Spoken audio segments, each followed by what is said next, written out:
The Radical. Fundamental principles of freedom, rational self-interest, and individual rights. This is the Yaron Brook Show. All right, everybody, welcome to Yaron Brook Show on this Tuesday, November 18th. I hope everybody's having a great week so far. It's a little late. I know. I remember doing shows at 8 p.m. I'm 8 p.m. Puerto Rican time, and it's hard. I'm ready to go to sleep. I'm exhausted. But here we are. We're going to do a show. And the reason I had to switch it is because I was on the, what is it, Adam and Sitch? Adam? Adam Sitch show earlier today. And for about 2 hours. So it was a lot of fun. I enjoyed it. Had a big audience. They had over 400 people live. No, I wasn't on for 3 hours. I was on for just 2 hours, I think. They continued on for another hour afterwards, but I was on for 2 hours. And it was fun. Good questions, good interactions. A lot of stuff going on in the chat, which is nice. A lot of people listening live in the chat, which is good. A lot of super chats, although they don't do what I do, which is answer every super chat question you get. They had a bunch of super chats, including like one for $100. They didn't even answer it. So I think, at least while I was on. So that's interesting. I didn't realize people do that. But here on the Yaron Brook Show, we answer all the super chat questions. All of them. Every single last one of them. Even the ones that are trying to insult me. We even answer those. Anyway, it was a good interview. I'm hoping some of those people who listened find it intriguing. Come on over and subscribe to the Yaron Brook Show. So if you are here because of Adam Sitch, or if you're here for some other reason and it's your first time here, I hope that you subscribe and get on the kind of regular announcements of when I go live and all of that fun stuff. So it doesn't cost much, really anything, zero, zilch. Press that subscribe button. Like, participate in the chat. Chat is good. The more engagement, the more visibility the show has out there on YouTube. So far, not much crossover. Not like when I did some of the other shows where you get immediately you get a spike up of people subscribing to my show. It hasn't happened yet. We'll see. We'll see if it happens later today, rest of the day. We'll see. Tomorrow, maybe. All right. Chandler says it was great. Chat was predictable. I didn't have the chance because I was engaged with the hosts to really follow the chats. I don't know what was predictable. I don't know what kind of people they have. So hard for me to tell. But yeah. Give me 1 second.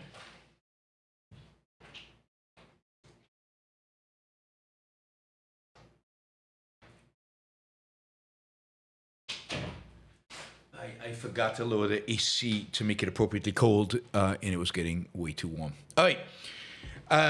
So yeah, that was Jennifer says some weirdos in the chat, and God. Yeah, I mean, it was fun. I got to talk about the philosophy.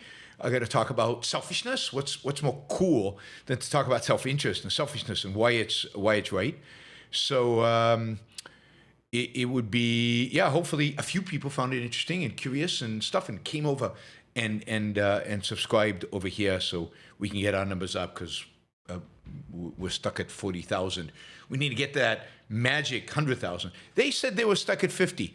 And they were having a hard time growing beyond 50. All right, in the meantime, we're going to cover the news, but you should think about questions and other various ways in which you can support the show, like stickers and things like that. So jump in with questions that help shape the show. I answer your questions. I talk about what you want me to talk about. PB has already got one in. If you're on Twitter or anything like that, let the world know that you're listening to Yaron Brook Show, so more people come live and participate and ask questions and participate and get exposed. So yeah, use your social platforms to help me grow. It's in your self-interest, I think. If it's not, don't do it. All right, today in the White House, President Trump hosted one of America's premier allies, a country dedicated to individual liberty and freedom and capitalism and the American way of life and all the good stuff. All men are created equal and inalienable rights and all of that. So it was a, pleasure to have this person in the White House. And Trump was so enamored by how close this country is to the United States that he promised to sell them F-35s, in spite of the fact that the Pentagon's not too happy about it. But anyway, promised to sell them F-35s.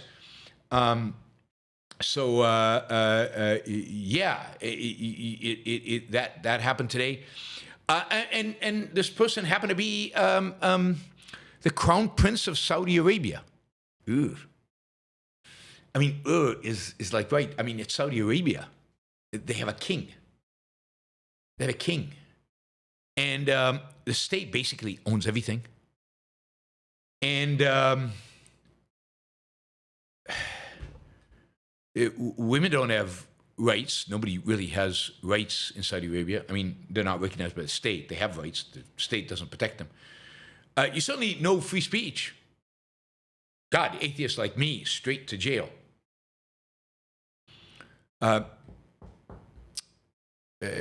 mean, can you think of a country whose values, principles that guide it, the philosophy behind it, is more dissimilar than Saudi Arabia? I know probably a few, but not many, like Iran, right? Qatar, the other really good friend of Donald Trump's. And yet, MBS, the Crown Prince, remember kings, I thought we got rid of kings 1776. We had somebody say about kings and we don't like kings. I mean, maybe now with Kurdish Yavin arguing that America should become a monarchy, maybe we like kings again. But anyway, MBS was a Crown Prince, but he really is the ruler of Saudi Arabia. MBS was today at the White House and got the royal treatment, royal, capital. Oh, I mean, he got a flyover, he got a cannon salute, he got F-35s, he got a state dinner, the first state dinner that the White House is hosting, even, everything. I mean, Trump was unbelievably friendly. I mean, friendlier than he was to Putin. I mean, that's saying a lot. He likes MBS more than he likes Putin. Wow. Certainly friendlier than he's been to Zelensky or even to Netanyahu, although don't tell the Goipers. I wonder, like the America First crowd, the America First in the bad sense, what do they think of the chumminess that Donald Trump expresses towards Saudis? Anyway, Saudi Arabia, where the state basically manages the economy and governs the economy and responsible for all economic development. Saudi Arabia, where we have, again, kings, where women can drive now. Wow, what an achievement. They can drive finally. They still don't have equal rights, but they can drive. Saudi Arabia, just a culture that is still stuck in the Middle Ages to a large extent. It's improving at the margin. It's improving. MBS, who is a murderer, we know that, he got the royal treatment. The royal treatment. It's wow. It's hard to believe, right? Really, it really is. I mean, all American presidents are nice to the Saudis, but Trump is all out, over the top, nice to the Saudis, and part of this has to do with the fact. Part of it. Now, we don't want to suggest that Trump is corrupt. No, we wouldn't want to do that. But it might have to do with the fact that over the last few weeks and months, the Saudi Global Wealth Fund, the fund that gave one of, Trump's son-in-law, $2 billion to start his private equity fund.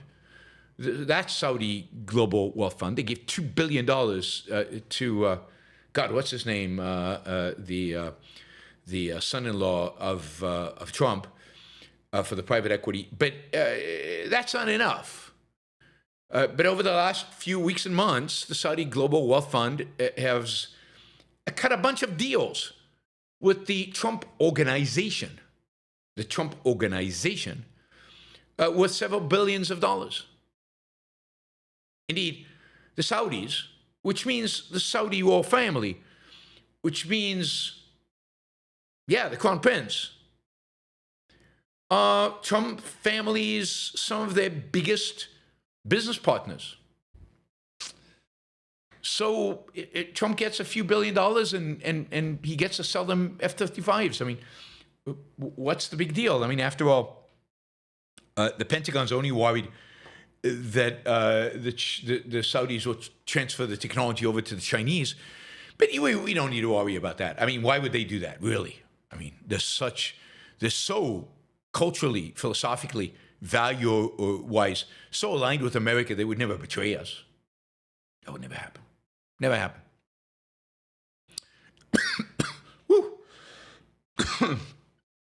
Israel is really opposed the selling of F-35s to the Saudis. I mean, a lot of the technology today in F-35s, it was designed by and for the Israelis.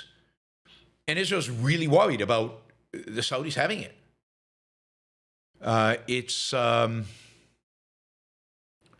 Saudi Arabia is not a friend to Israel. Not yet, anyway. Now, many people are saying, all this stuff, this negotiations, the deals, the investments, all this, it's all gonna, because Saudi is gonna join the Abraham Accords. Nope.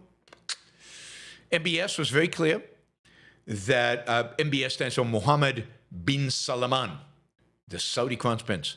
MBS was very clear that he was not going to join the Abraham Accords as long as, until Israel had a clear, unequivocal path to a Palestinian state. A Palestinian state, MBS is smart enough to know, would be a complete and utter disaster for Israel, but what does he care? He just needs to appease his domestic politics. So he's not gonna go out on a limb for Israel or for Trump. Trump's going out on a limb for him. The power relationship's the other way around. MBS has it. He's flooding the market with oil right now. OPEC is to drive oil prices down, which is what Trump wants. Keep gas prices low. But yes, the Saudi prince, crown prince, gains more respect from Trump than our NATO allies, than the prime ministers and presidents of countries that have fought side by side with the Americans. Actually, countries that fought in 1991 side by side with the Americans to protect the Saudis. And yet the Saudis are the ones that get our groveling respect. I mean, there's something very sick about America that allows itself to be in this position. By the way, the Saudis have promised to increase their planned investment of $600 billion in the United States, of which not a dollar is being invested yet, to closer to $1 trillion. Trump was very happy. Remember, this is a trillion. And in his trillion commitment, it is meaningless. I mean, what investments? Where's this investment? What are you going to buy? And it's like all these countries have made commitments to invest in the United States, and Trump just freaks out when they do that. He's so happy. He's so thankful. And yet, where's the money? What has gone towards? I mean, one of the astonishing things that happened today, as he was sitting with MBS and taking questions from the audience, just like he has with Zelensky and others, but of course very differently because it's MBS, a super friend, very touchy. Somebody asked a question, very impolite question. He asked a question about Jamal Khashoggi, who MBS, by all accounts, certainly by American intelligence accounts, was responsible for the murdering of Jamal Khashoggi. He was drawn in,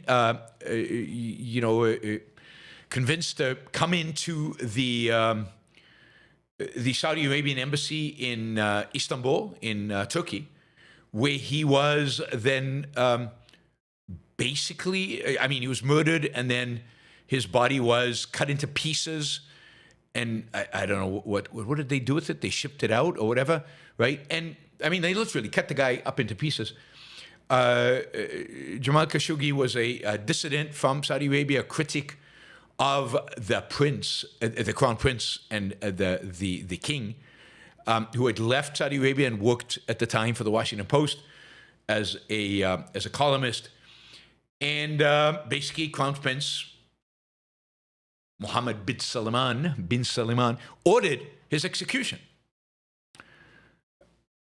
And as a consequence, it was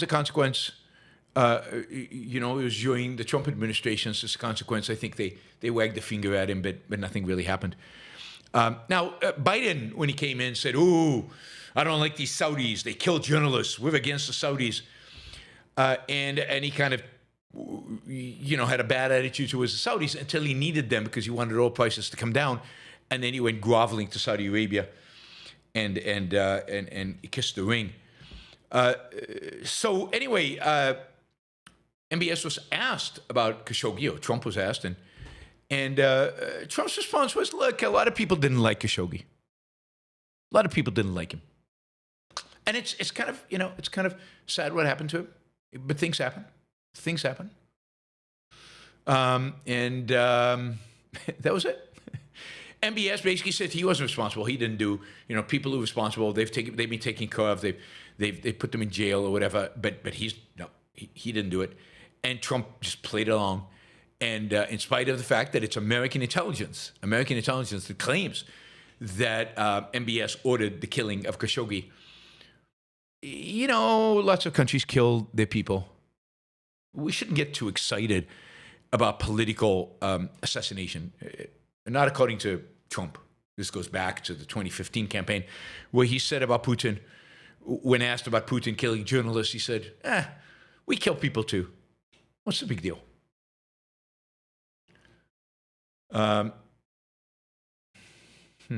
What just happened?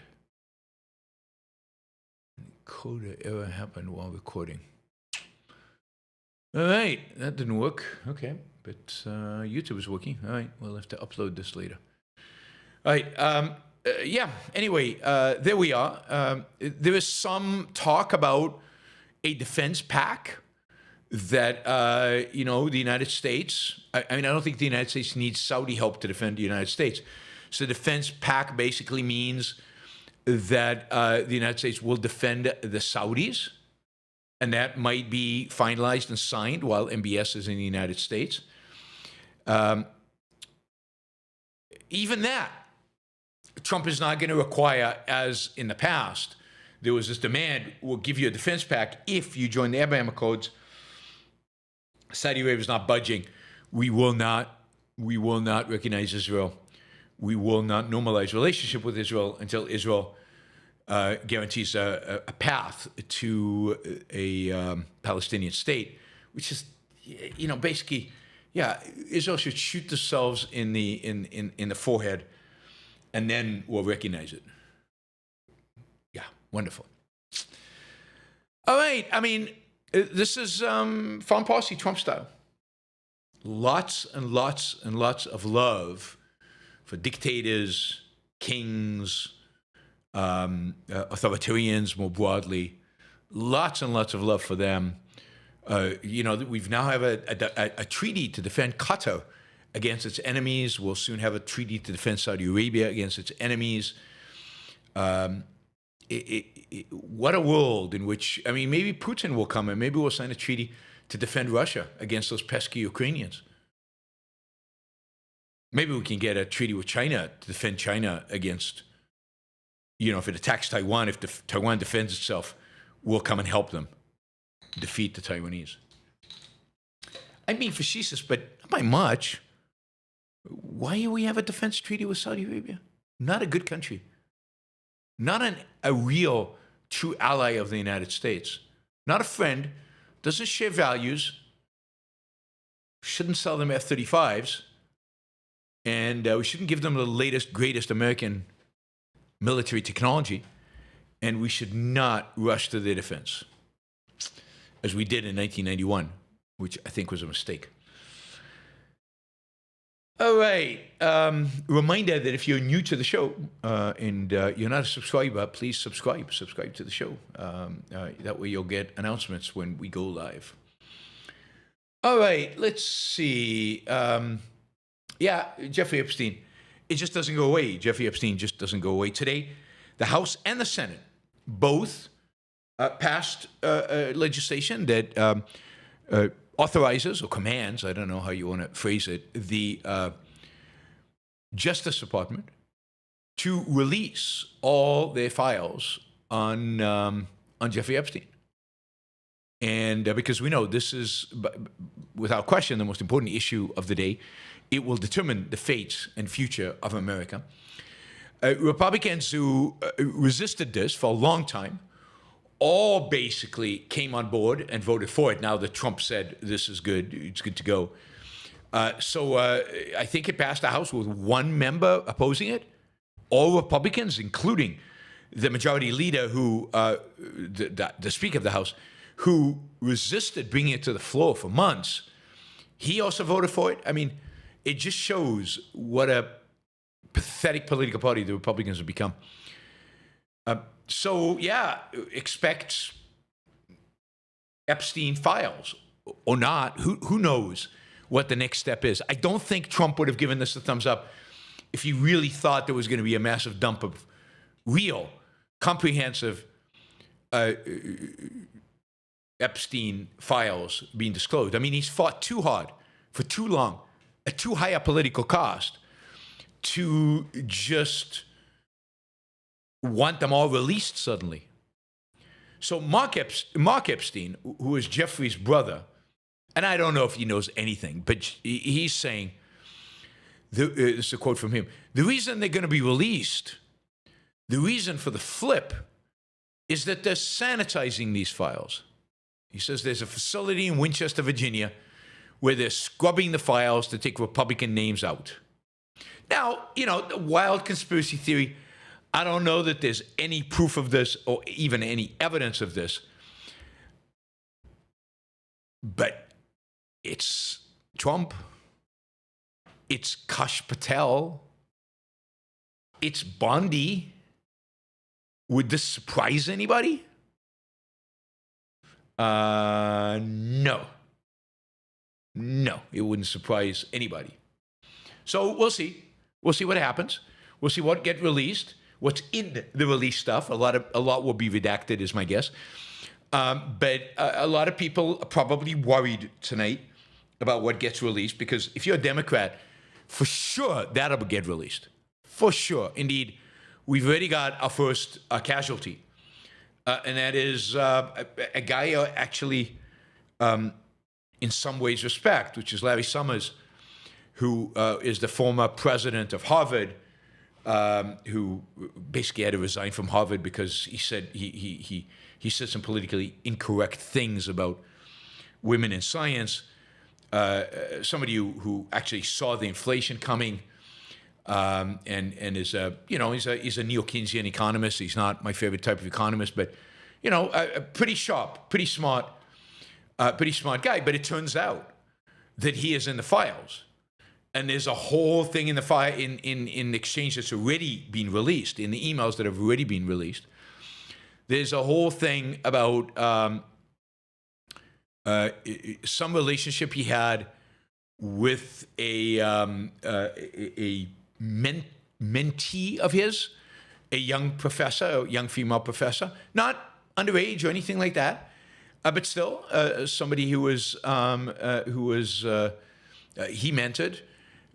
Also an economics professor. So he came out today with a statement saying, I'm deeply ashamed of my actions and recognize the pain that they have caused. He was married, by the way, at the time. I think he still is. He said, again, I take full responsibility for my misguided decision to continue communicating with Mr. Epstein. It turned out that Epstein was giving him relationship advice. And this is up to days before Epstein was, arrested for the second time. So this is after he's already been convicted for solicitation of a minor. This is after rumors are spreading. This is after news stories are published. This is after everybody basically knows what and who Jeffrey Epstein is. And Larry Summers is continuing a friendship there, and he's regular guest at his house, and he's getting relationship advice. Relationship advice.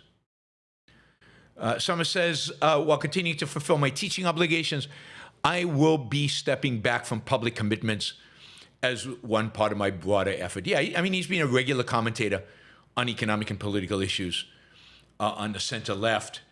And he's also, a member of the ChatGPT board.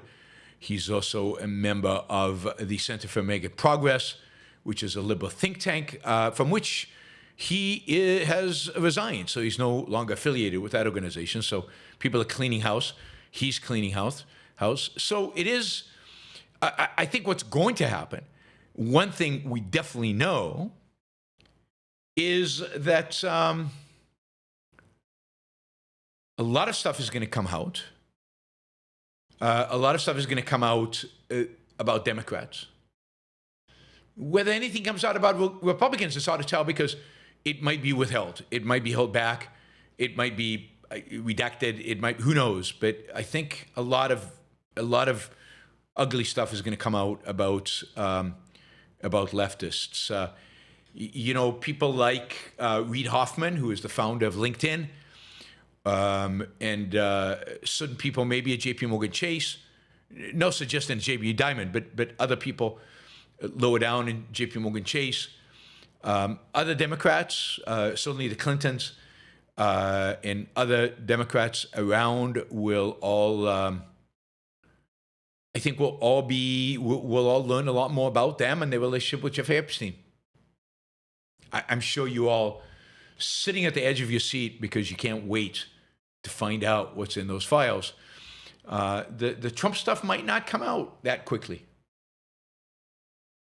I doubt Prince Andrew's going to go to jail. I mean, he has been taken his prince. He's not Prince anymore. He's just Andrew. So the princiness has been taken away. The prince title has been taken away. He's had to move. He's had to leave his castle and move to just a regular house. I think his budget has been cut. So yes, he's been taken down to size. So we will see. We will see. It's going to be interesting just because of the way Trump flipped and all of that, and just because. Remember, Larry Summers. I would remind everybody he was also Treasury Secretary under Bill Clinton. I think he was Treasury Secretary under Bill Clinton. So somebody high up there. There are other people who have been mentioned, so we will see from across the various political spectrum, people who engaged with Jeffrey Epstein for a while, but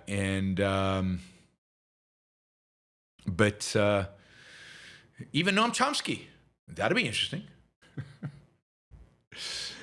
So yeah, a lot of names. All right, something positive for a change. And I mean, really positive and interesting and, yeah, encouraging and stuff. So as you know, one of the priorities of the FTC, the Federal Trade and Communication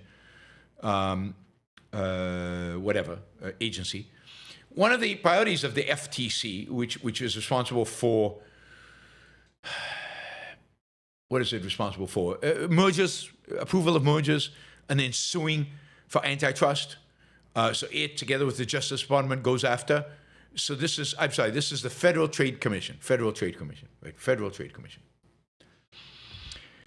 Anyway, they, since the first Trump administration, and then doubling up on that during Biden, they have been going after, tech, big tech, the devil incarnate, which is big tech. And they've been going after big tech. And they've been doing this since the first Trump administration. And, we know the Google case. The Google case, basically, the FTC won, and Google was viewed as a monopoly. But then the remedy was viewed by the market as pretty minor. But it was still a remedy, and it was still bad. And it was still this idea that Google is a monopoly. Well, today, the judge ruled on another case. There are a number of them going through the courts. A judge ruled today in a federal court in the U.S. District of the District of Columbia in D.C. In an 89-page ruling. He ruled, shockingly, that Meta, the parent of Facebook, did not create a monopoly in social networking through the acquisition of WhatsApp and Instagram. Indeed, according to him, rivals like TikTok and YouTube continue to expand and to grow, and they actually challenge Meta throughout this period, and therefore he ruled it was not a monopoly. This is great. I mean, finally, a judge with some connection to reality. Of course, the whole premise of antitrust, as you know, I think is immoral, wrong both morally and economically. It's an ignorant standard. It's a standard completely driven by politics and by a desire to knock down the successful and to penalize success. But it is good to see that at least Meta did not lose this one. I don't think this has anything to do with Zuckerberg being nice to Trump. This is an independent judge. I don't think this judge is friends with Donald Trump. And I don't think this is, indeed, I think this is one of the judges that got in trouble with Donald Trump. This is Judge James E. Boasberg. I mean, he said the FTC continues to insist that Meta competes with the same old rivals it has for the last decade, that the company holds a monopoly among that small set, and that it maintained that monopoly through anti-competitive acquisitions. He then said that the agency needed to prove that argument. And the conclusion is the court's verdict today determines that the FTC has not done so. So applause, cheers. This is good news. Again, I wish there were more cases like this. I wish the whole issue. I mean, Ayn Rand was once asked, what would be her first priority if she became like president or something, political priority? What would she argue for? What would she encourage people to do? And she said, get rid of the antitrust laws. And I agree with her. Antitrust is the first thing that should go into the dustbin of history, the dustbin of bad laws, bad regulations, destructive to freedom.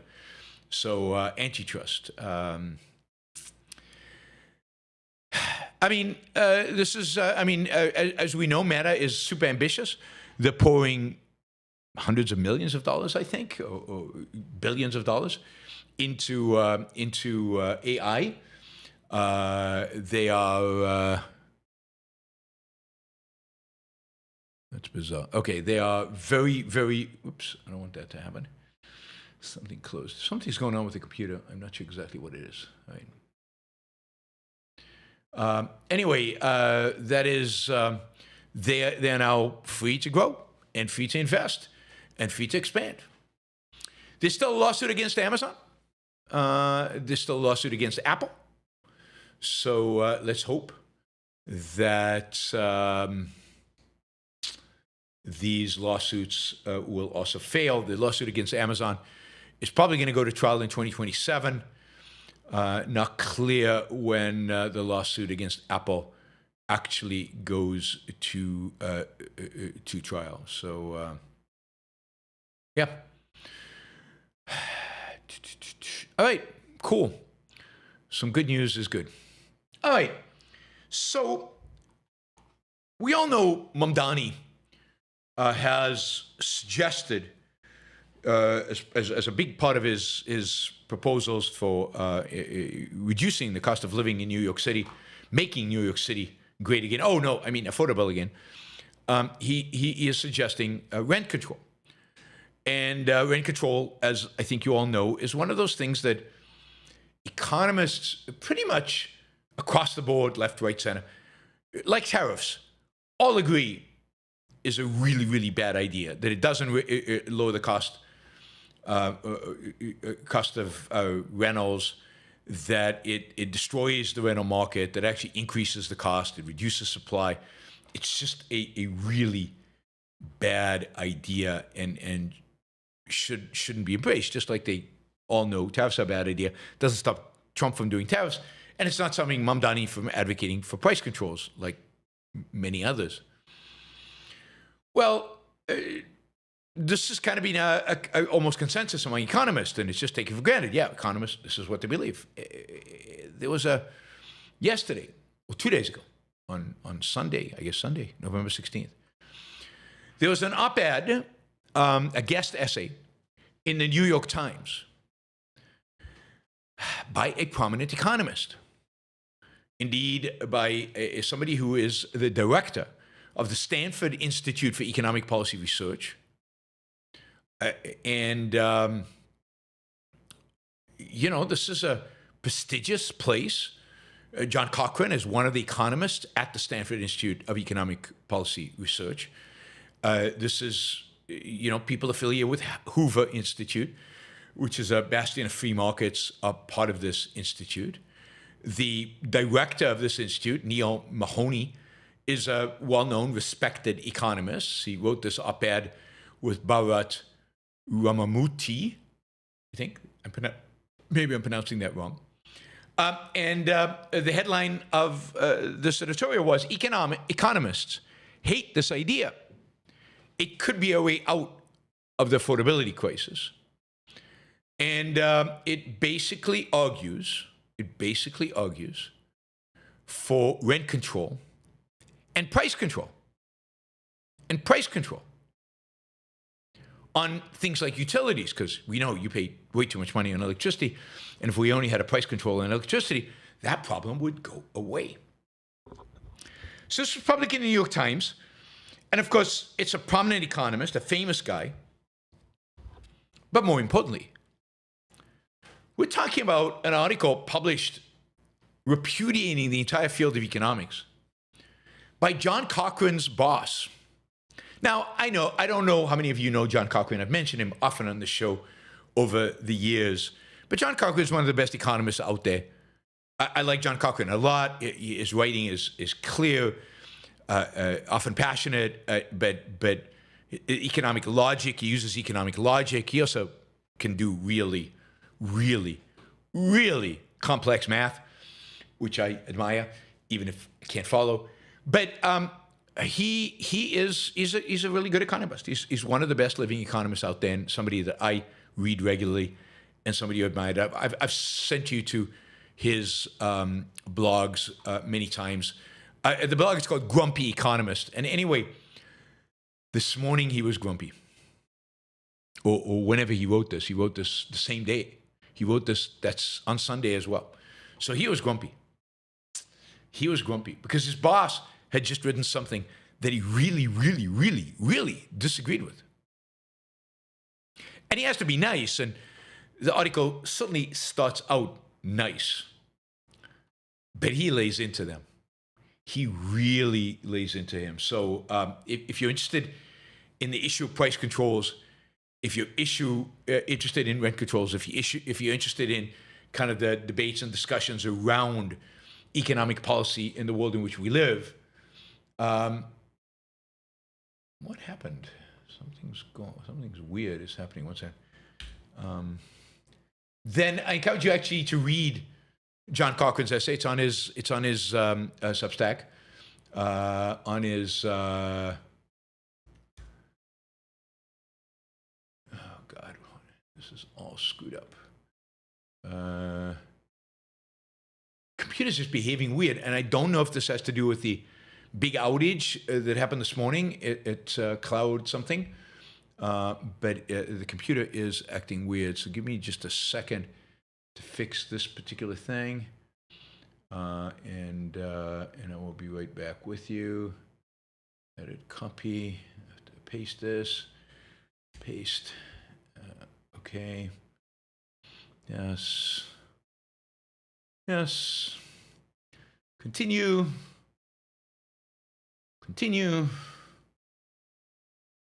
and it's working again. There we go. All right, press continue enough times and things start working. All right. But something happened here. Wait a minute. I lost some of your super chat questions. That's not good. Not good. I'm sorry. Give me a second. Give me a second while. That is ridiculous. That is ridiculous. All right. So I lost all of these. I'm going to just copy paste them. So I'm sure I have a record of them so I can answer all of them. Oh, God, come on. Give it a break.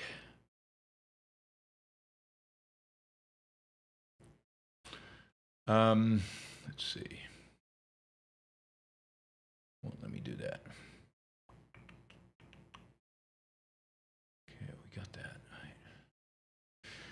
All right, anyway, so I encourage you to go read it. It's at thegrumpyeconomist.com. I would generally encourage you to read and follow John Cochrane.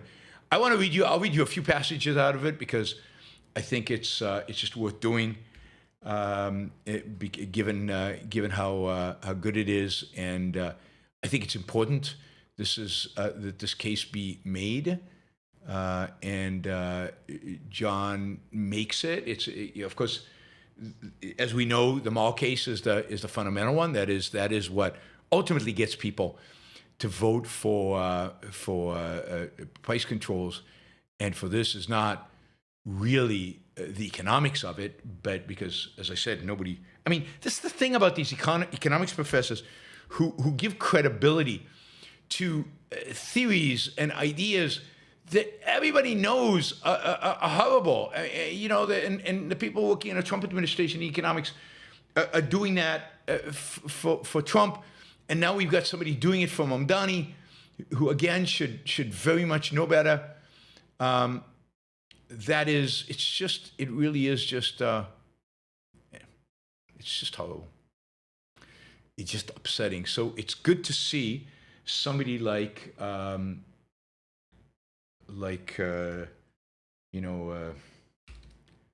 John just showing that it is BS and it is wrong, and that economists are still willing to defend the principles behind their profession, in spite of the fact that it's their boss writing the nonsense, right? Which makes it a little bit more difficult when it's your boss writing the bad stuff. All right, one last copy paste. And I am done, and we can then revert back to me being fully focused on you guys rather than us. Okay, done it. All right. So the numbers I'll say in terms of funds raised are a little bit off. Again, it is doing this to email, and I have no idea why. It has enough space in your home folder.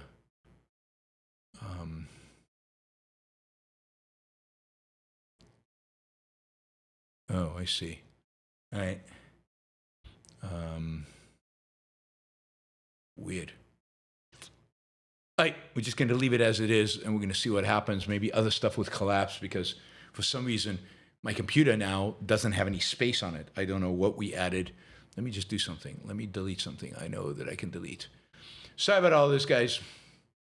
Just bear with me for a minute.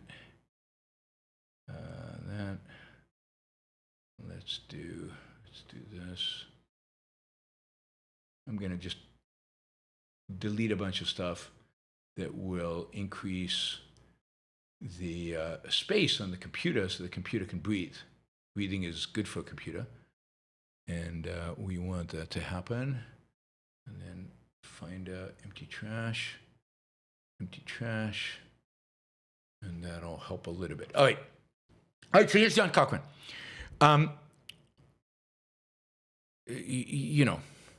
So he says, what are they saying? They're saying that, sharply rising rents and utility bills wreak havoc on family budgets. And of course, what John Cochran is saying is that's a market signal that maybe they should move. Now, I like that line of argument. I like the idea that people should actually move. I say this all the time, right? I mean, mobility and being able and willing to move in order to find a job, to move in order to get cheaper real estate. If New York is too expensive for you, then it's too expensive for you. Then you shouldn't live in New York.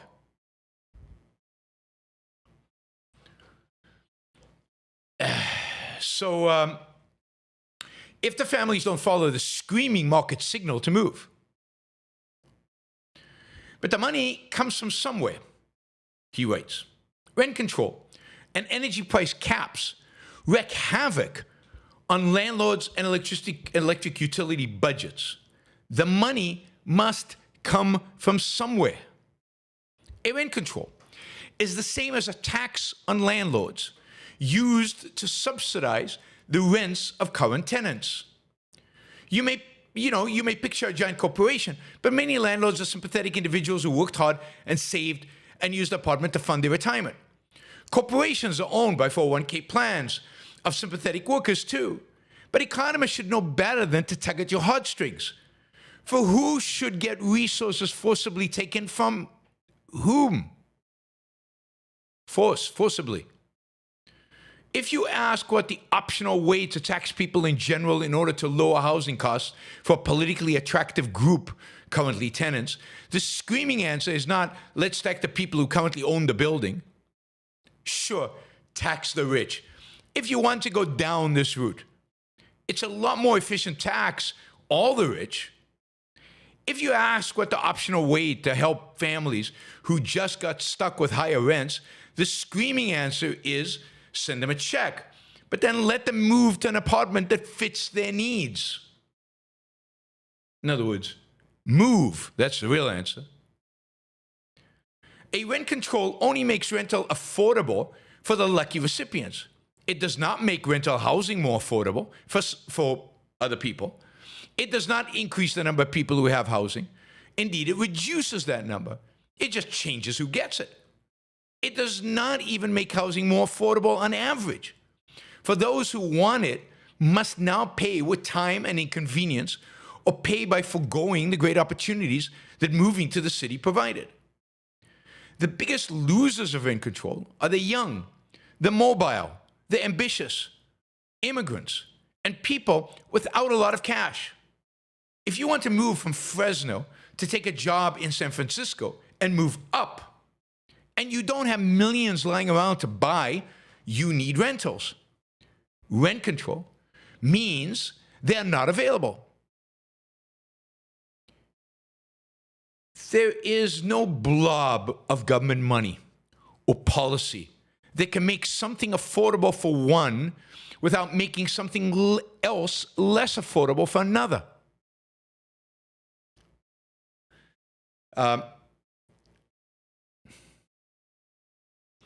He goes on to write, and I think this is really good. Everyone is focused on building more houses. But supply is so much more than building. There is tremendous supply in using more efficiently what we have now. Most cities have laws against renting parts of a single-family home or sharing larger homes. Think how many spare bedrooms are empty every night. There is plenty of housing supply in the U.S. It's just not in places where people want to move. Others moving out is supply and greatly impeded. Older people stay in too big houses and apartments in locations close to work and school opportunities that young families desire, but the older people no longer need. Why do they stay then? Because if they sell, they're taxed on capital gains, even just due to inflation. And they also lose the property tax exemptions. And of course, rent control protection, if they happen to be renting. Each older person who cashes in, downsizes, or moves to a neighborhood more suited to them supplies a house or apartment. The non-portable fixed-rate 30-year mortgage, an invention of our federal housing subsidy regime, leads people to stay where they are rather than move to where they want to go and free up a scarce house or condo for someone else. Strong, apparently consumer protection, in quotes, laws in rental contracts dry up the supply, especially to the marginalized. If you can't kick people out, you're much more careful who you let in. This is the same principle as if you can't fire people, you're not going to hire them. Limits on short-term rentals. Limit rentals. Remove rent controls permanently, and houses and condos can be rented. Many houses and apartments need rehab, not new construction, which can happen very quickly once owners, the rehab, know that they will not be robbed of their investment. Even affordable housing leads people to stay where they are rather than move to better opportunities for them and free up an apartment for someone else, affordable housing in quotation marks, because it's rationed with long waiting lists. When Javier Milei ended rent control in Buenos Aires, rent went down instantly. Nothing had to get built. It can happen in Manhattan. Nothing rings more true of our government than restrict supply, subsidize demand, and watch prices skyrocket. Universities and healthcare are poster children, along with housing and energy. Landlords and utility companies are not, in fact, making a killing here. Landowners benefit. Landowners benefit. Energy faces rising costs like anything else. AI, not corporate apartment companies, electric utilities, and oil companies are the hot stocks of the moment. So, I mean, this goes on and on and on. It's really good. Really good. So I encourage you to read it. I mean, a few lapses here and there into, what I would consider collectivistic writing, but it's, he's part of the culture. It's hard to get away from that. But here it is. This is the kind of stuff that needs to be supported. This really going afterwards after these people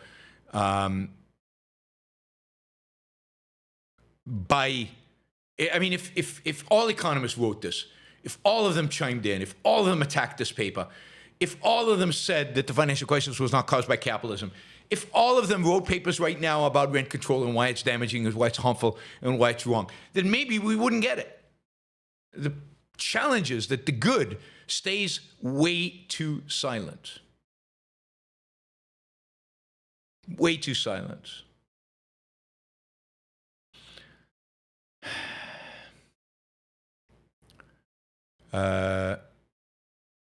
He says, the authors say that rent control will only be temporary. And he writes, many rental price controls in the last 1700 years, and likely more on this earth have promised to be temporary, targeted, and combined with structural reforms. I cannot think of a single one that ever has done so. If you want Mamdani to succeed politically, you will do a lot better than to advise him against self-delusion and not to pander to his ill-informed instincts.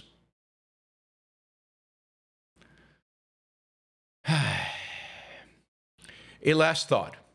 Mamdani, if he does follow through on his policies, will indeed make Manhattan much more affordable. Chase away the wealthy people. All the businesses and business owners and apartments will be cheap. Detroit is affordable too. Be careful what you wish for. You just might get it. So congratulations, John Cochran. A good article. We need more of this with the kind of moral indignation that he exhibits kind of the pissed off attitude, this is just garbage, this is wrong, how can anybody think this kind of attitude? It's exactly what we need in our culture. The left kind of has it, but we don't see it from the free market side. And it's good to see John exhibit, basically express it that way. It's great. All right. I think we're good. Let me just do this. I think the email will now work. All right. So, go read John Cochran. If you're interested in Javier Milei and the rent control, he did that. There was a bunch of articles about that around early in the year, around March. So you can find that. Here's another part of the affordability thing, right? So another thing that Mamdani has promised us is Mamdani has promised New Yorkers that he will introduce government-run grocery stores. We know how government-run anything, how good it is. So he's going to introduce government-run grocery stores because government-run grocery stores are going to lower costs. And people make fun of it and think that's funny and ridiculous. But then, Mamdani has done his homework and he knows a little bit about this stuff. So he says, so the reality is that his proposal, if you read it, his grocery stores include real supply chain management, large volume purchasing, vertical integration into warehousing. I mean, you run a business. This is how people run businesses. This is actually a particular company I can think of. Can you guys think of a particular company that runs its grocery business like this? Supply chain management, really, really good on supply chain management. Excellent, world class. Large volume purchasing. They created it. And vertical integration into warehousing, they're the best in the world at it. Who actually runs their business that way? Who actually does that? Oh, yeah. It's a small company called WallMart. So why isn't Walmart in New York? Why are grocery prices so high and Walmart not in New York? Anybody know why Walmart is not in New York? Because it's banned from New York. I mean, it's banned from New York. So there's a reason why the cost of living is high in New York. Because regulations kill the low-cost providers. I mean, you can go back to a news story in the New York Times from March 6, 2013. A respite in efforts by Walmart in New York. Basically, after losing a battle in September to open its first store in New York City, Walmart stores appears to have scaled back its efforts to gain a foothold in the nation's largest city. The company has pulled back after its push to open a store in the East New York section of Brooklyn fell through, and after it terminated its contracts with 5 lobbyist consultants it had hired to help win approval for that project. So, I mean, let's have New York City run stores. Why not? I mean, let's give Mamdani the opportunity. But let's also let Walmart in. And let's see who can create better vertical integration and superior supply chain management and volume purchasing. I mean, let's go. Let's compete. But no, we know that's impossible. And to justify the whole, I'm gonna build my own grocery store. They're gonna ban more grocery stores, not introduce more. They're gonna reduce competition, not increase competition. All right, let's change this to that and then redo it. All right, that makes more sense. All right, reminder to ask questions, super chat questions. So we have a second half of the show. It's coming up soon. All right, quick update on Heritage. One of Heritage's board members, a very prominent professor from Princeton, Robbie George, one of the, I don't know, I mean, look, I'm not big in conservative stuff, and I'm not a big fan of conservatives generally, but Robbie George is like the academic conservative. I mean, he's a big shot. He is like the definition of what it means to be a conservative. well, Robbie George has left Heritage Board. More people are leaving. We talked about Adam Ossoff resigning. I've seen other people now resigning and leaving. And, the board itself, we've got one of its most prominent members, Robbie George, leaving. And of course, kind of the post-liberals are celebrating this because Robbie George is an enemy of post-liberals. He's kind of an old-line conservative. And, it's a real changing of the guard, I think, within kind of the conservative movement as the kind of older, more substantive people are escaping. I think escaping is the right word from the anti-Semitism and the crazy ideas, really insane ideas of so many people within the new conservative movement that they're running. Like, they know the ship is sinking. They know it's kind of over, and they don't want to be there, and they don't want to be a part of it. They're canceling themselves. They're canceling themselves out of association with these people. Good for them. It's the right thing to do, and it's good to see that even kind of conservatives are doing it, not just like Adam, who's an objectivist. All right, I think that's all I had to say about heritage. Japan. A lot to say about Japan. Let me just see. We'll just run through a bunch of different little items about Japan, but Japan just has popped into the news today. A few things. One is the Japanese economy is doing very badly. It turns out that Japan is in a recession, and the cause of that recession is blamed on Trump's tariffs. I like what Richard Harania has to say about this. He writes, "We contracted the economy of one of our closest allies in the world for 3/4 of a century, and the main check on China. We did it. Don't let anyone ever tell you America can't win." See, our tariffs are having not only horrible impact on Americans, they're also having a real impact on our allies, on our friends, on countries that are a bulwark against our so-called enemy, China. And indeed, Japan is right now in quite a fight with China. The Japanese new prime minister, the Margaret Thatcher of Japan, they call her, right? The Iron Lady. She basically said something like, if China invades Taiwan, we might have to intervene on Taiwan's side. We might have to defend Taiwan. I mean, this made Beijing super angry, and they have told the Chinese people not to go travel to Japan. 500,000 tickets from Chinese tourists have been canceled. Trade, Japan and China, I think China's the biggest trade partner for Japan, or they're both big trade partners of one another. They are right. They are trade is being damaged right now. This is after she had recently met with Xi Jinping, the president of China, where they tried to improve relations. And she stepped on it, and now it's much worse. Now she stepped on it by saying something that was true and just and right. But I mean, it's a lot of Chinese are boycotting Japan, and this could have a real impact on Japan.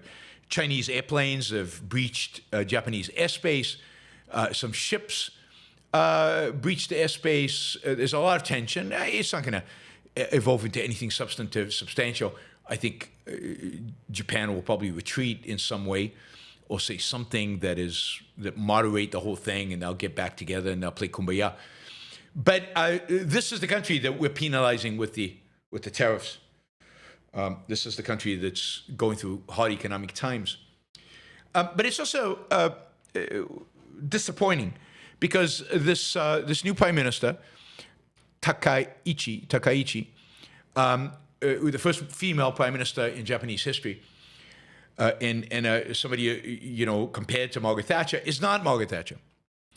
Her solution to Japan's current economic plight is more government spending.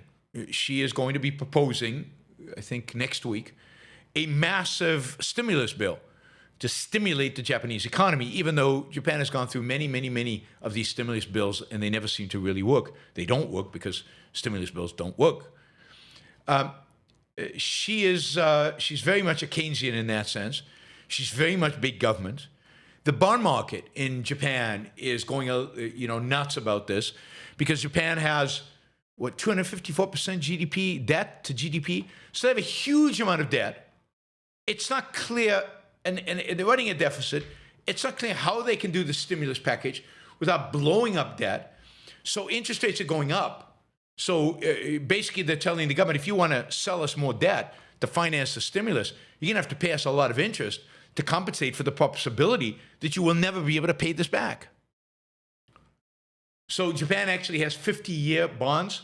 The interest rate there has gone up a lot, but so have their 30 and 40 and year bonds. They've all gone up in price, which is going to make it more difficult for Japan because if it borrows money at very high interest rates, then it has to pay that interest out of its budget, just like the United States, and that will only increase its deficits, increase its debt. So there's a real challenge the Japanese government faces. And of course, this is all because they want to spend more money, which is, you could fix the Japanese economy pretty quickly and pretty easily if you were willing to do it. But nobody's actually willing to do it, and nobody holds the ideas that are necessary in order to do it. And finally, I saw this as a headline in Bloomberg. Japan's Takaichi says corporations, should focus too much on shareholders. They should stop making money, and she wants to pass a law that requires them to focus more on employees. So part of the slowdown is too many companies are laying off too many employees and want to raise employee wages. We want to force companies to raise employees' wages and thus raise the economy, improve the economy. This is, John Cochrane should write an essay on why this is, I don't know, what's the term, stupid economics? Really, really bad economics? Really, really, really bad economics. So there you have it. Really, really, really bad economics dominating the day pretty much everywhere, unfortunately. Let's see, I need to make one more change here so I can actually see this. All right, there we go. All right, we are going to move to your Super Chat questions, and you can continue to ask questions. There's plenty of time, so continue to ask questions. In particular, I'll encourage you to ask, questions at the $20 level, so we can chip away at our goal. It's going to be difficult to chip away at the goal with $1 or $2 questions, but they're appreciated, but just more difficult. We are probably short of our first hour goal, even though we've passed our first hour goal and we're now in our second hour. So please consider helping us get to the second hour goal. It's $500, so we're short about $300 to get there. So please consider that. And you can do that with stickers. You don't have to ask a question. I know a lot of you don't have questions or don't want to ask questions. You're just shy. So you can use a sticker. And with a sticker, you don't have to ask a question. And you can do a sticker for a couple of bucks. You can do a sticker for, a variety of different amounts of money. We have already got some stickers from like Gail. Thank you, Gail. And Stephen Harper, thank you. And John Scogins, thank you. And they did $5, $10, and some, usually my stickers, I get, many of them are $1, $2, $3. All right, so trade, value for value. Bring in the stickers. There's Lincoln. Lincoln just did $5. So, most of you can do, Lincoln's a student, so I'm sure most of you can do $5 as well. A few $5 and we get to our goal. It wouldn't take that long. All right, so I got a question via email and a super chat contribution via PayPal, which is an option for you guys. So I'll start with that because it was also, I think, like $100 or $75 or something like that. It was a significant amount. So I'll start with that question, and then I'll take the questions that you have asked today. So feel free to jump in with more questions while I'm answering this question. He wants to pose a hypothetical. I don't particularly like hypotheticals, but let's go with it. This is the hypothetical. This is Joe. Joe lives in 1802 in Jackson, Mississippi. He is 20 years old. He's just inherited a cotton plantation. Now, he believes slavery is wrong, and he treats his slaves humanly. At the age of 40, he discovers objectivism and becomes an ardent supporter and promoter. Now, it's a little challenging given that Ayn Rand wasn't even a glimmer in anybody's hope. She hadn't been born yet. But okay, we're going to roll with a hypothetical, right? What should Joe do? It's now 1822. Free his slaves, sell his plantation, donate a small amount to objectivist movement, and use the rest of his money to live a dull life, since growing cotton is the only thing he knows. 2, keep the plantation, free the slaves, hire cotton workers, and try to grow his business against all odds. 3, keep the plantation and the slaves and use the large portions of his annually generated wealth to fight slavery and promote objectivism, and sleep well at night by rationalizing that the end justifies the means. 4, same as 3, but he never gets a good night's sleep since he knows that slavery is a horrible institution and owning slaves is an absolute evil. Thanks, Joe. All right, so what should Joe do? Now, in my view, he's only got 2 options here. That is either 1 or 2. That is, you cannot own slaves. Owning slaves is just unacceptable. There's no excuse for it.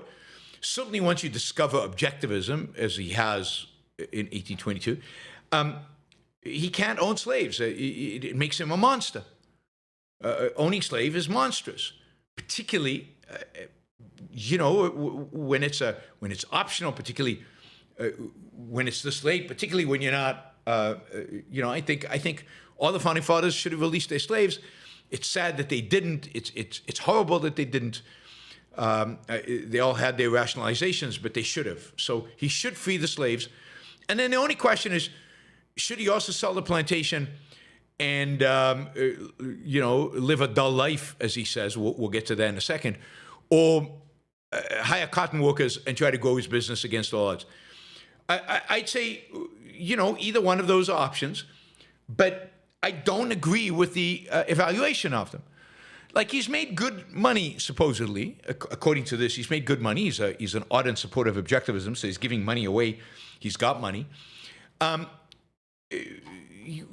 Why is cotton the only thing he knows? He's only 40. Many, many, many people have reinvented themselves at the age of 40. Why can't he become an entrepreneur? Why can't he use the money from selling the plantation to buy a factory, invest in a railroad, build a railroad, build a steam engine? I don't know. There are a million things he could do.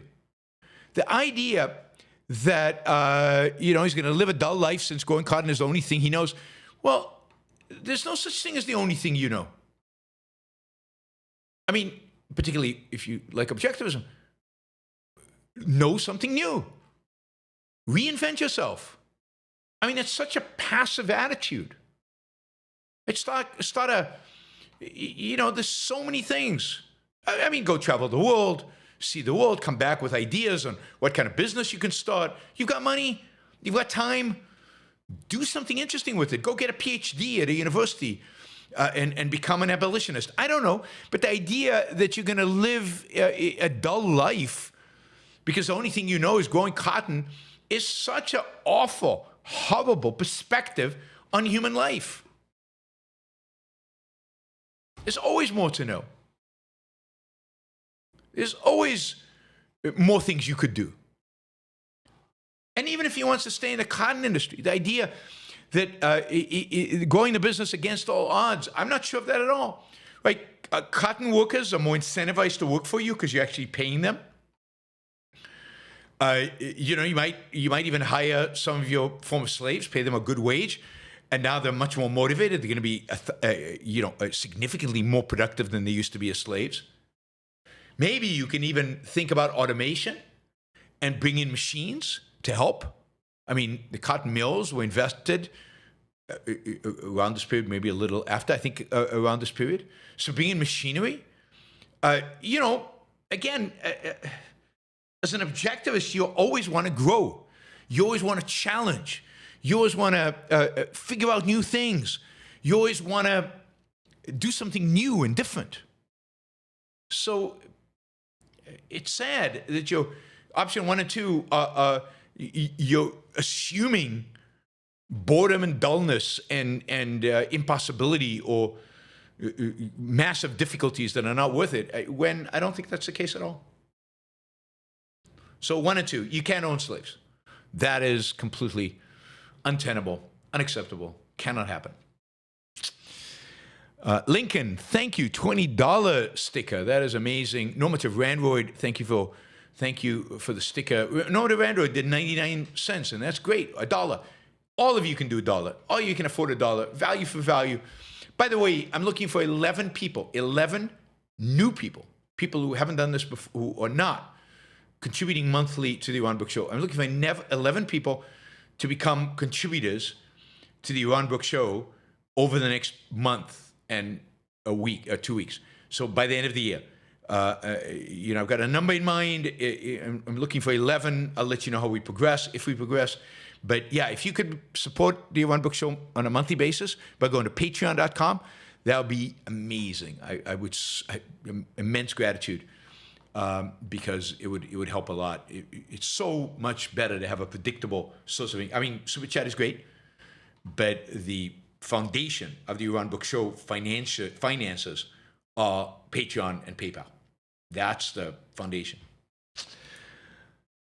All right, let me take some of the questions that were originally asked. Some of them have disappeared, but I saved them, so we got them. All right, PB actually asked the first question. It's a $20 question. So we start off with it. And another hypothetical, kind of. PB says, imagine an invitation to the White House by Trump. What principal logical steps determine whether attending would be wrongly sanction his presidency? Under what conditions, that is debate, etc., could a meeting be a good opportunity? God, it's an interesting question. I can't think of a context in which it would be a good opportunity. By the way, Wes, thank you for the $50. Really, really, really appreciate your support, consistent support over time. So thank you.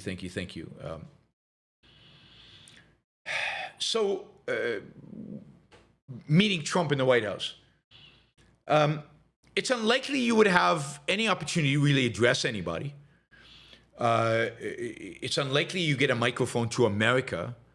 So you get to talk to Trump. There's nothing you can say to Trump that will make any difference one way or the other. I guess the only thing that the benefit of it would be to give you kind of a presence at the White House, which would then be broadcast to the world and maybe give, Yaron Brook is, maybe that will increase subscribers and increase interest in objectivism ultimately. If you're giving a microphone, it gives you a platform from which to advocate for things. But then, if you're given a microphone, then the question is, visiting the White House, getting all this, is if you're not going to criticize Trump, does it come across as if you are agreeing with him, as if you respect him, as if you have anything in common with him? And so I would only do it if I had the opportunity to address the same audience that saw me visiting Trump, who knew I was visiting Trump, also know how much I oppose Trump. And of course, that would never happen. So the meeting would never happen. So I would never get invited. So no, I'm not going. I think is the bottom line. Now, you know, you could create, I'm sure, a circumstance, but I don't see the point. I really don't see the point. It strikes me as a waste of time, waste of effort, and too much of a sanction. And yeah, given what I've said about Trump, it's never going to happen. Although, look, J.D. Vance said that Trump was a Nazi in 2015. So I guess if you grovel enough, if you kiss the ring enough, if you apologize enough, then maybe you get a second chance and maybe you can go see the man. That ain't happening. It ain't happening, as you know.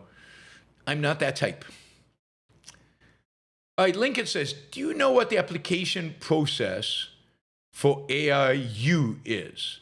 It looks really useful for my career goals, but I ran into issues with accessing the website. I'll send you an email if it's complex.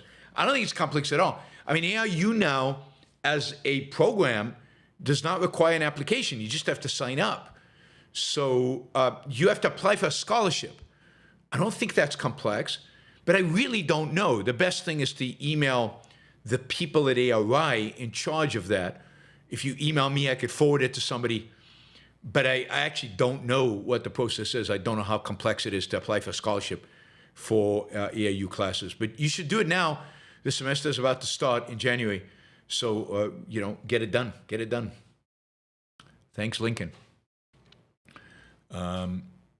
Michael, Ben Shapiro just did a video attacking Steve Bannon. Oh, it's about time. 9 years too late. Will he be able to stop the new right on his own, or it's too powerful and too irreversible at this point? The old right is the Weimar Republic. I don't know. I don't know much about the right. And look, he's not alone. He is alone maybe among the big podcasters. But again, Robbie George just left the Heritage Foundation board. I read you letters from people who left the Intercollegiate Studies Institute board. Adam Mossoff has left.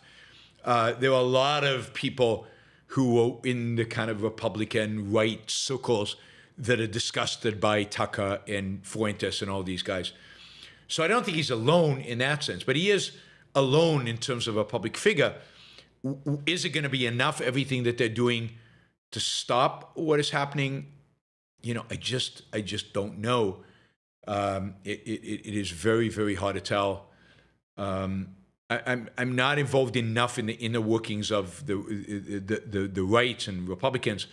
I don't know how powerful they are. I don't know if you saw the latest of this young Republican staffer in New York who did a video of portraying Jews as cockroaches. He's been fired. It took a little bit before he was completely fired, but he was ultimately fired. So there is some backlash against this. There's some backlash against it, but it's also the rot is more disgusting and deeper than anybody thought. How much? What is actually going to give? I just don't know. I just don't know. All right. Not your average algorithm. Where they burn the books, they will ultimately burn people as well, Heinrich Heine. I think that's right.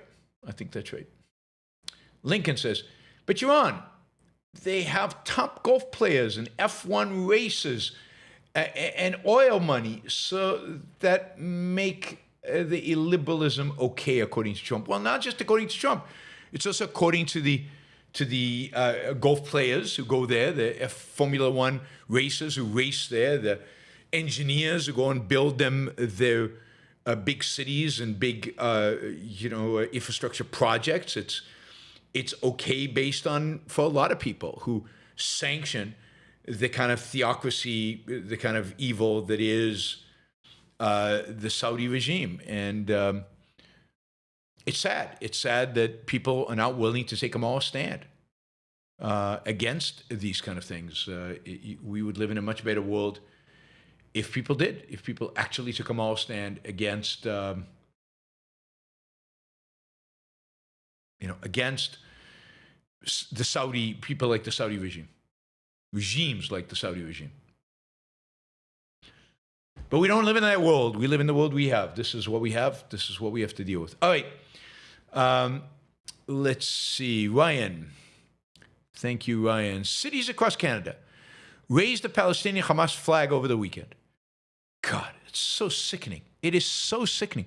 They raised the flag of murderous, genocidal, rape, mass murderers. That's what they raised the flag of. It strikes me as immoral for any government to raise a flag other than its own flag at the request of a group. Can you comment on the principle involved? Well, yeah, I mean, a government shouldn't raise anybody's flag. I agree with that. The principle is you represent the people of the particular place and space that you are at. You're not advocates for some other country. In that sense, America first is true. But it is disgusting and offensive and horrible and beneath contempt to raise the flag of an evil organization, an evil entity that is dedicated to the destruction of Canada. I mean, Hamas at the end of the day is not just about Israel. It is dedicated to the destruction of Western civilization, which Canada, barely hanging on with its fingernail, is still a part of. So it is very disappointing, and it's very sad that happened and continues to happen.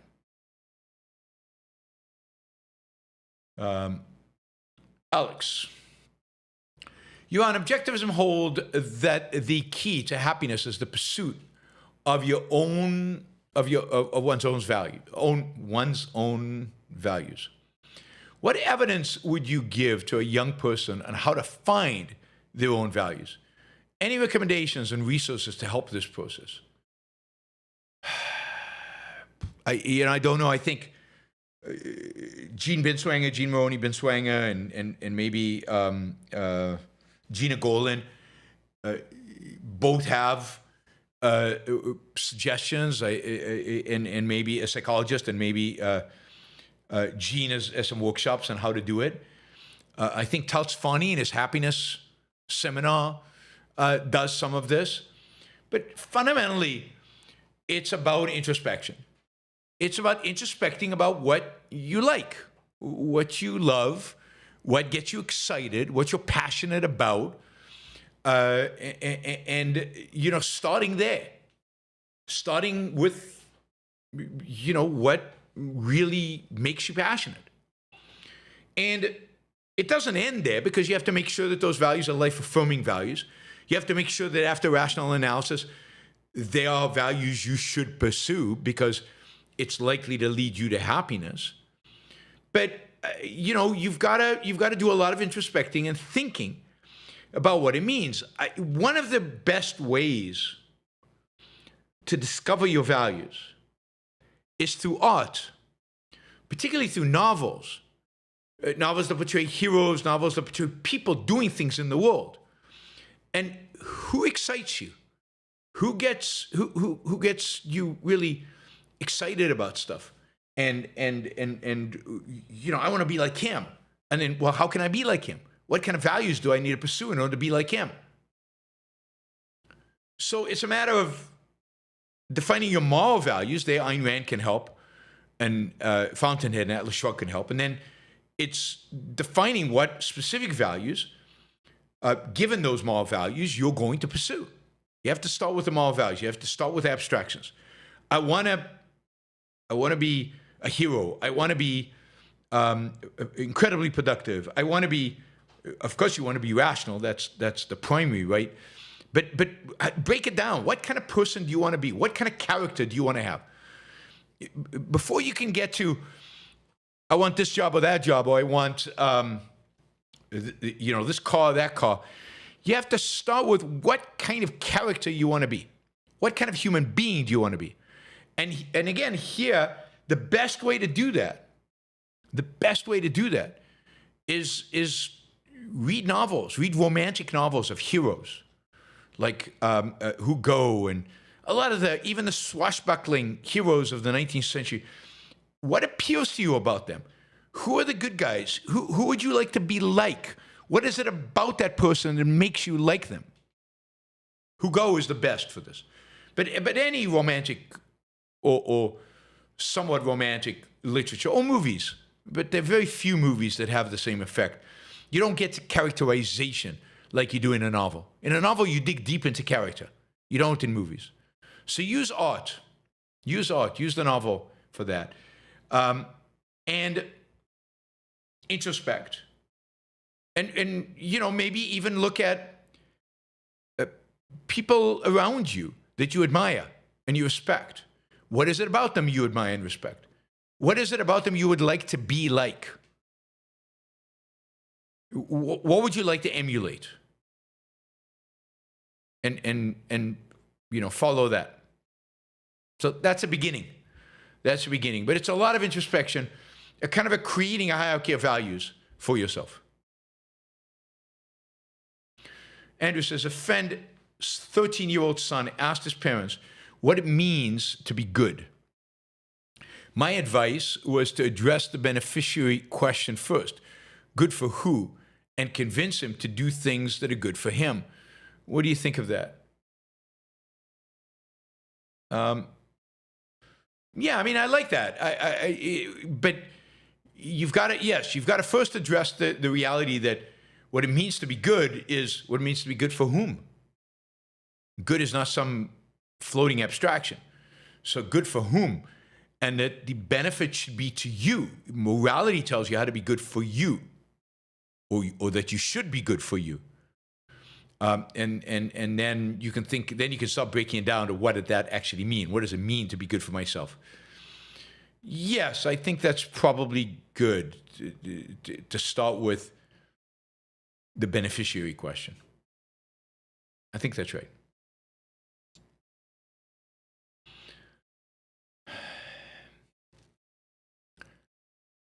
All right, that is all the $20 questions we have. We can still take more. Plenty of room to take more. So feel free to ask more $20 questions. All right, let's run through these. Liam says, in part one, in Ankar's Talk at Okan, released today, he makes it sound as if 9/11 was the pivotal moment in American loss of self-esteem and pride, the beginning of a downward suicidal spiral. But most young people voting for Trump or Mamdani don't remember or think about 9/11. This wave of tribalism and low self-esteem is Kant winning out over the Enlightenment. Well, yeah, I mean, that's the fundamental cause, but 9/11 was the existential manifestation of that. And it doesn't matter if people today don't remember 9/11 or didn't live through 9/11. The culture was shaped by 9/11. The way people hold themselves, the way people project, the way our politicians talk, their parents' generation, their teachers' generation, their grandparents' generation, their professors' generation, the business leaders' generation were all shaped by the failure of 9/11. 9/11, and look, the failure of 9/11 is a consequence of Kant winning out over the Enlightenment.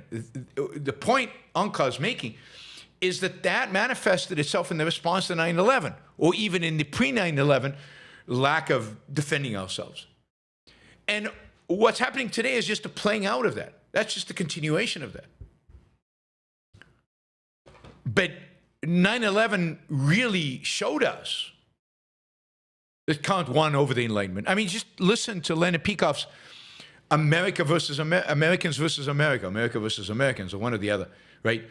And he lays it out. The American sense of life, dead. And why is it dead? Because Kant won. And it's not that it happened all at once. It happened in the 50 years before. It slowly eroded. 9/11 is what made it real. 9/11, the response to 9/11 is how it manifests. And then it just is an issue of playing out. It's then just an issue of they lie and we're weak and we can't do it and that leads directly to where we are today. And you don't have to live through it yourself. The culture lives through it. And it sticks in the culture. It retains in the culture. Lincoln. As Michael Corleone in The Godfather says, my father is just like a senator or president. They also have people killed.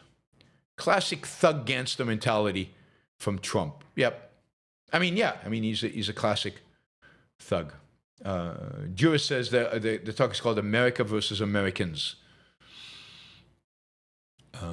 Highly recommended. Leonard Peikoff's talk from 2003, I think, just before the Iraq War starts. Hopper Campbell says, did you see Bill Maher go off on Mamdani and socialism, arguing that socialists and Democrats are not the same thing? Do you agree? It would be incredible if you ever got on his show. It would be, but I haven't. Yeah, I basically agree. I mean, socialists and Democrats are not the same thing. There are plenty of Democrats who are not socialists. So Democrats are a broader umbrella organization that basically houses some socialists, but most of the people who call themselves Democrats are not socialists. There's plenty of people on the center left that are better on economics than many people on the right today, or more free market than people on the right today. So no, I don't think Democrats necessarily are socialists, but some socialists are Democrats.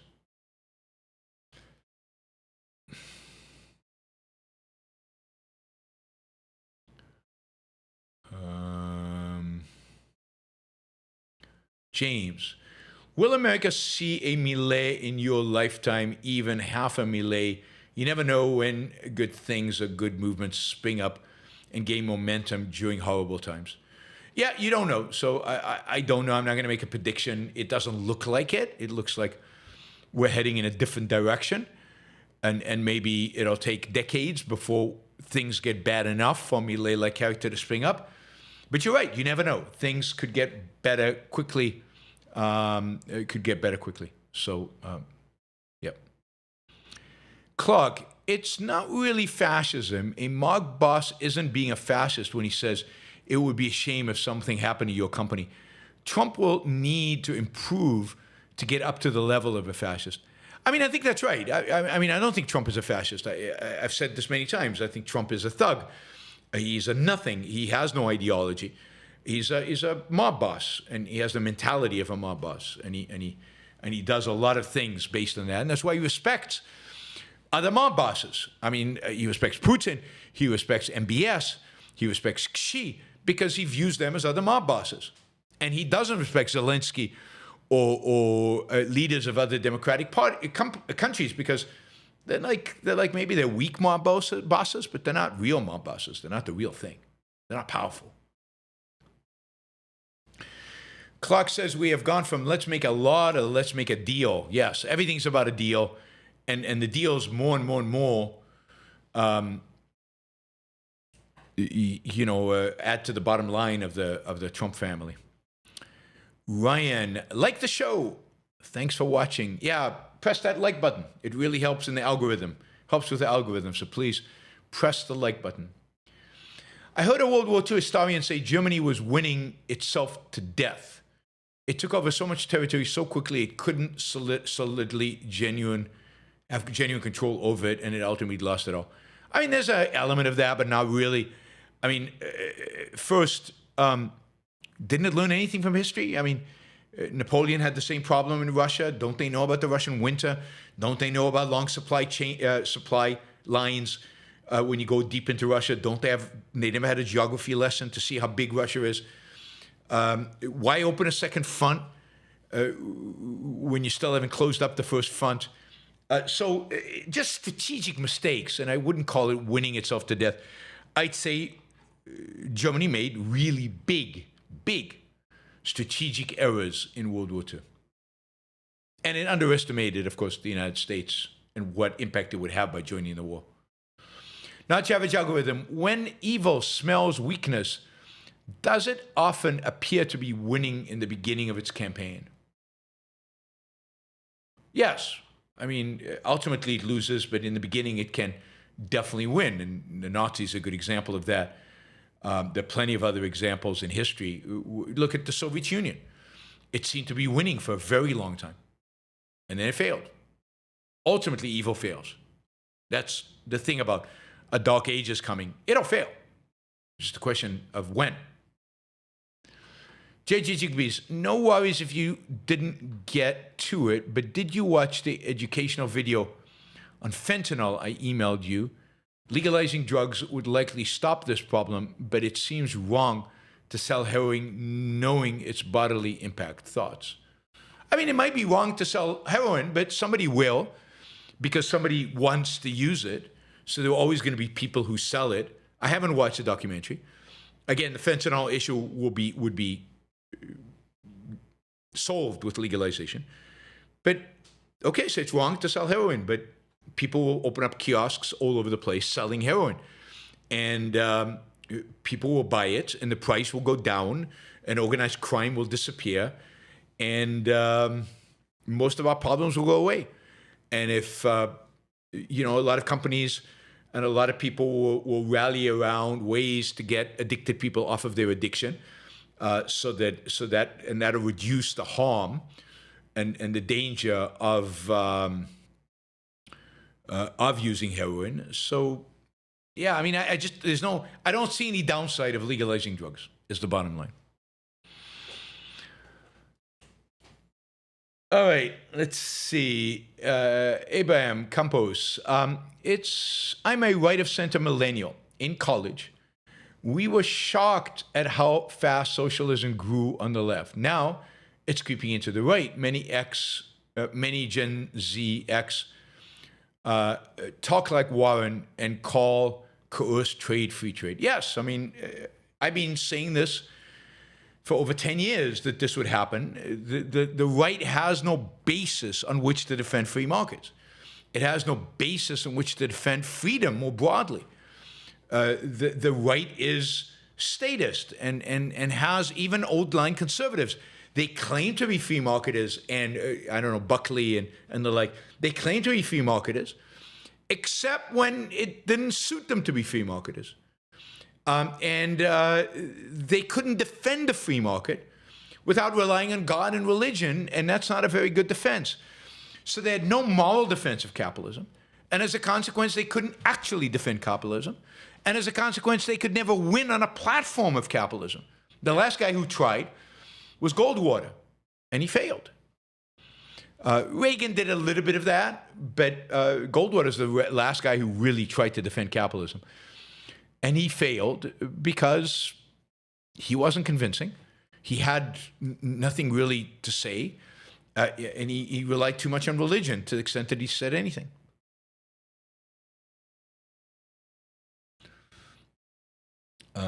Jonathan, thoughts on 2112 by Rush? Did Rand ever hear it? I don't know. I don't think so. I've never heard she did. I'm not a Rush fan, just because, I don't know, the music never clicked for me. But I know there were a lot of Rush fans here, so I don't really have many thoughts on it, but I don't think Ayn Rand ever listened to it, no. But yeah. Faku Kastan from Taiwanese dollars, cool. Hi, Dr. Brook. What are the similarities between MBS's regime and pre-79 Persia? Do you see possibility of a conservative uprising in KSA similar to the one that overthrew the Shah? Greetings from Taipei. It really, that's a good question. It's really hard to tell because I don't know enough about the culture within Saudi Arabia, but my sense is that it's unlikely to be a rebellion against MBS, but he could be assassinated, and then who knows who replaces him that could take Saudi Arabia in a completely new direction. Remember, this is the problem with authoritarian regimes. Even if you get kind of a benevolent dictator, which a lot of people claim MBS is, I'm skeptical, but a lot of people claim he is, then it's easy to assassinate that person. And the person who replaces him, even if it stays within the family, one of the children of the king, could have a completely opposite ideology, and Saudi Arabia could move towards much more conservative, Sunni conservative militant ideology. I don't think MBS has it, but I also don't think MBS is being careful on how fast he Websternizes. So arguably, MBS has learned the lesson from the Shah and is being very careful, watchful, and is not doing the liberalization too fast because he's probably afraid of that happening to him. But this is why we shouldn't be supporting Saudi Arabia the way we are, because it could change and it could become a real enemy of the United States very, very quickly. It's why generally we shouldn't be supporting authoritarian regimes.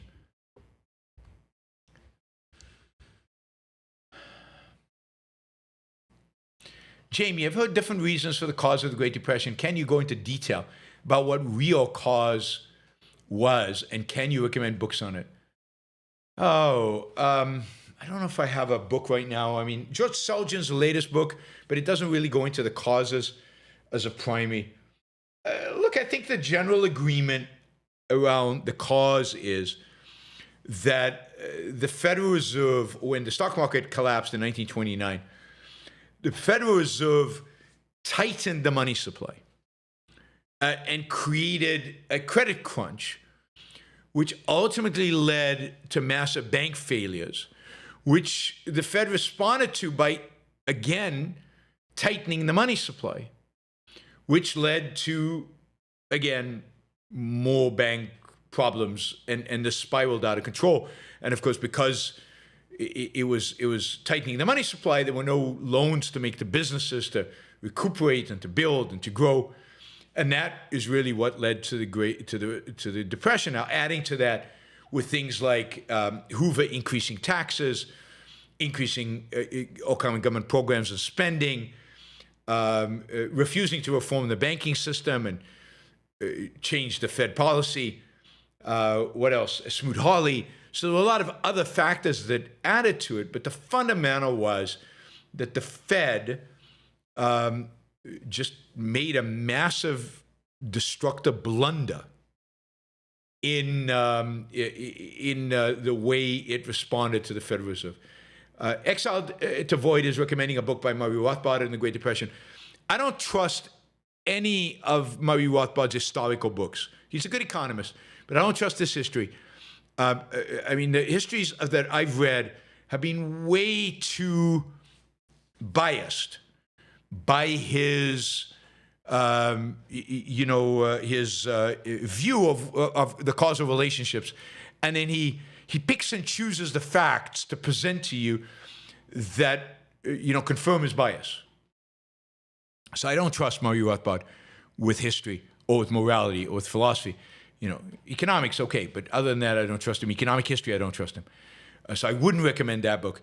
But there are plenty of books out there about the Great Depression Milton Friedman wrote a good book, or basically didn't write a book, but he wrote a book on the history of the United States, in which there's a section on interest rates in the United States and a section on the Great Depression. George Selgin recently has a book on the Great Depression. I don't know who I could point you to with a one definitive statement on the causes of the Great Depression, but I've read a number of books where the Great Depression is part of it, and they explain the Great Depression that are pretty damn good, the explanations that they give. It's basically the Fed. The Fed screwed up royally. Lincoln says, book for president, 2029. What did I do to Lincoln to have him wish me such awful outcomes like becoming president? Michael, would you say Javier Milei is more of an objectivist or more of a Rothbardian? He feels more Randian to me. I don't know. I don't know how do you measure that. I don't like that way of thinking about it. More like. I don't know. He's got elements of Ayn Rand, but he's very much a collectivist in terms of how he presents himself. His moral defense of capitalism is very weak and not Randian at all. He won't defend self-interest. He defends basically capitalism on kind of a collectivistic, altruistic basis. He has a certain spirit and admiration for business that he can only come from Ayn Rand, in spite of what I just said. I don't know what he would look like as a Rothbardian. Obviously, the Rothbardians hate him, so maybe he's not a Rothbardian. Just take him for what he is. Don't try to pigeon him into a Randian or Rothbardian or something like that. He is what he is. He's got good things. He's got not so good things.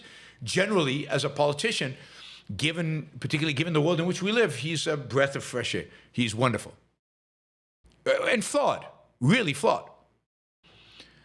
Lincoln says, is Ayn Rand University separate from Maher Right campus? They look similar to me. I don't know any. I'm not sure. And I don't think there is an Ayn Rand University anymore. There's ARU because there's something to do with accreditation. We're not allowed to call it Ayn Rand University, so it's ARU. Campus is where a lot of the courses like Leonard Peikoff and Ayn Rand that are available for free. So that's a little separate. I'm going to talk to the people at AOI to clean it all up and maybe clarify to everybody what is what. Maribens, my 9-year-old asked the question Lamarck asked in 1809. Can you... I'm going to express my ignorance. I'm not sure what that question was. So maybe in the chat you can tell me what it is. Lincoln, we raised Gen Z on climate alarmism, school shootings, fear-mongering, anti-American TikTok videos, and post-9/11 security theater, and act surprised that they're insane. Yeah, I mean, again, I don't like the word insane, but yes, we have corrupted them, scared them to death, taught them wrong ideas and wrong explanations for what's happened in the past, and they were surprised they've turned out the way they are. Alex, $20 well spent getting to work on finding my heroes. You only need 10 more Patreon members now. Thank you. Oh, thank you, Alex. Really appreciate that. Really appreciate it. By the way, if you're a $10 a month Patreon subscriber, you get the podcast of the Yaron Brook Show with no commercials. No commercials. Hector, would you handle going to a Christmas party with your partner's not so interesting friends? Should you just go anyway to find a positive escape route or find a positive escape route? Well, I mean, it depends. How uninteresting are they? Is it really going to be painful? Is there a way you can get into the spirit of it? I mean, you're there with your partner, she, he, whatever. You have a bond with them. You hang out with them mostly. Isn't that going to be fun? So, I mean, try to find the positive in it. I mean, the reason you're going is to hang out with your partner. So hang out with your partner and find a way to make that an enjoyable venture. If it's really painful, if it's really unenjoyable, really, then yeah, find a polite escape route. But hopefully, this is not going to be the last time you're probably going to be invited to something like this. And if your partner becomes more permanent, then it might have be something you have to learn how to handle and deal with. Jamie, is U.S. responsible for Iran being an enemy given America and UK helped a coup of a democratically elected leader in 1953? Was that justified? No, I don't think they're responsible. I don't think the hatred of America has anything to do with that. It's already, how many generations have gone by since 1953? How many people remember or care about what happened in 1953? I don't think Iranians today do. It might be reinforced to them and it might be drummed into them, but I don't think it's the actual cause of the issue. Was it justified? It's really hard to tell. He was stealing oil reserves that were developed by the British and the Americans. So in that sense, he was a really bad guy. He was going to team up with the Soviet Union. He was a real socialist. Also, it's not clear that it's really the CIA and the UK that deposed him. A lot of it had to do with the internal politics in Iran, and the way internal politics in Iran are structured. What is justified? Probably, even if the Shah shouldn't have been supported the way he was, and the evil things that he did should not have been promoted and supported by the United States. Andrew, I tried to super chat this the last time. Did you see the human-like robot that Russians unveiled, sputtered on the runway and fell over, which sent Russian engineers running to its rescue? I did not, but that sounds perfect. It sounds perfect on so many different levels. That is good. Neo, is it likely that Trump's presidency will run out before handing over the F-35s and the next president can cancel it? Probably, although I'm not sure. Yeah, they probably have to build them because I don't think they have them just sitting around, and it takes a while. But it's not clear the next president will cancel them. Why do you think it will? I mean, I don't see who the next president would be who would cancel them. I like numbers. Doesn't the Dark Ages imply it lasts a while? Probably, but who knows what that means. I don't believe that there's going to be a Dark Ages. Again, a global Dark Ages seems to be very unlikely unless we have like a nuclear war. I think there'll always be bastions out there of civilization holding out, given the extent of the distribution of knowledge in the world today. All right, last question. Get those super chats in, guys. I've done my part. Lincoln has done his part. He got a lot of super chats in today, so I appreciate that, Lincoln. Thank you. I think we'll call it a night. It's late, and we've already at 2 hours, and it's 10 o'clock here, or close to 10 o'clock here. I will see you guys tomorrow. I think tomorrow it's going to be at, let me just see, Wednesday. Tomorrow we should be good at 2 p.m. East Coast time. So tomorrow will be a full show, 2 p.m. East Coast time, 3 hours. I look forward to it. Oh, Jamie just came in. Follow-up question on Iran. Is there hatred justified by America propping up and protecting the Shah, given bad things he did to Iranians? Yeah, but think about it. The hatred is led to and is led by a regime whose biggest victims are Iranians. I mean, at the end of the day, the regime, the regime are the ones who hate America. Iranians don't hate America. I don't know if you saw a few years ago, they painted a big American flag and Israeli flag on the sidewalk, on the sidewalk of a university campus, so that the students would tread on them, would stomp on them. And 90% of the students went around. They refused to stomp on the American flag. So America is very popular among common Iranians, particularly young ones. I think the main reason the leadership hates America has nothing to do with the Shah and has everything to do with the fact that America represents everything that they hate, the materialism, economic success, capitalism, secularism. That's what America represents to them, and they hate it for that. And if you listen to them, if you listen to actually what they say, that's what they talk about. They don't talk about the Shah. The Iranian intellectuals, the Iranian mullahs, talk about the secular nature of America, and that's why it should be hated and destroyed. All right, guys. Thank you. See you tomorrow. See you tomorrow. Bye, everybody.